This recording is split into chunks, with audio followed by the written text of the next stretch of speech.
네, 앞서 보신 것처럼 극심한 눈치 보기 장세가 이어지면서 서울 집값이 어디로 향할지에 대해선 전문가들 사이에서 의견이 엇갈리고 있습니다.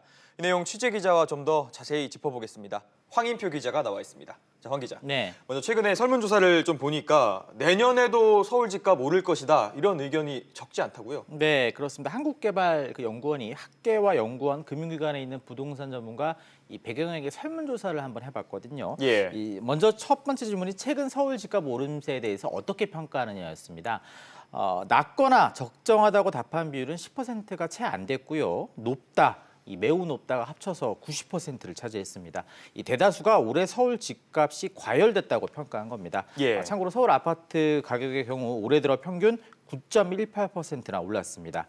그럼 1년 후엔 서울 집값이 어떻게 될 것인지도 물어봤는데요. 응답자의 46%가 상승을, 나머지는 현재와 비슷하거나 떨어질 것이다라고 답을 했습니다. 이제 보시면은 여러 규제에도 불구하고 서울 집값이 쉽사리 떨어지지는 않을 것이다. 이런 전망과 함께 내년엔 결국 상승세가 멈출 것이다. 이런 전망이 맞서고 있는 겁니다. 네, 황 기자, 올해는 과열이 맞는데 내년 전망은 좀 엇갈리는 것 네. 같거든요.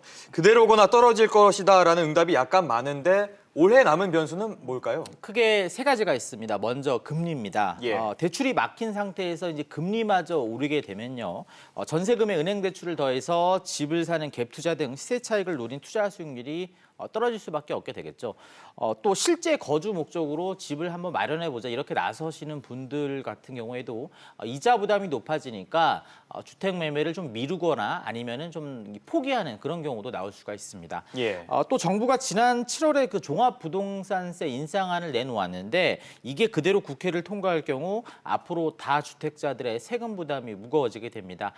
다주택자들이 가진 일부 주택 매물이 시장에 나올 그럴 가능성도 있습니다. 네, 그렇군요.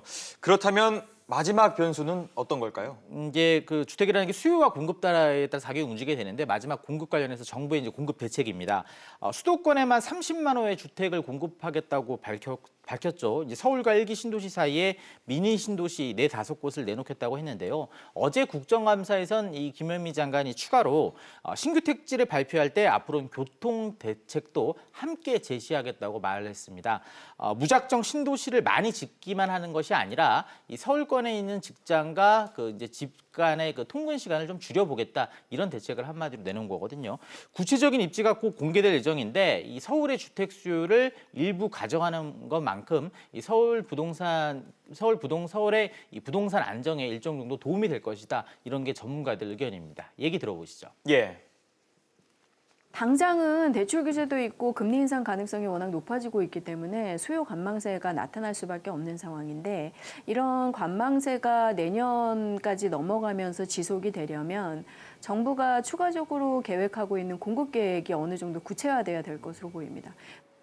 이 결론적으로 서울 부동산 시장에 아직 그 금리와 공급 이 두 가지 변수가 남아 있는데 이 두 가지 변수의 방향이 이제 정해지는 대로 앞으로 이제 서울 집값의 어떤 윤곽, 그 방향 그런 것들이 정해질 것으로 보입니다. 네, 알겠습니다. 황 기자 이야기 잘 들었습니다.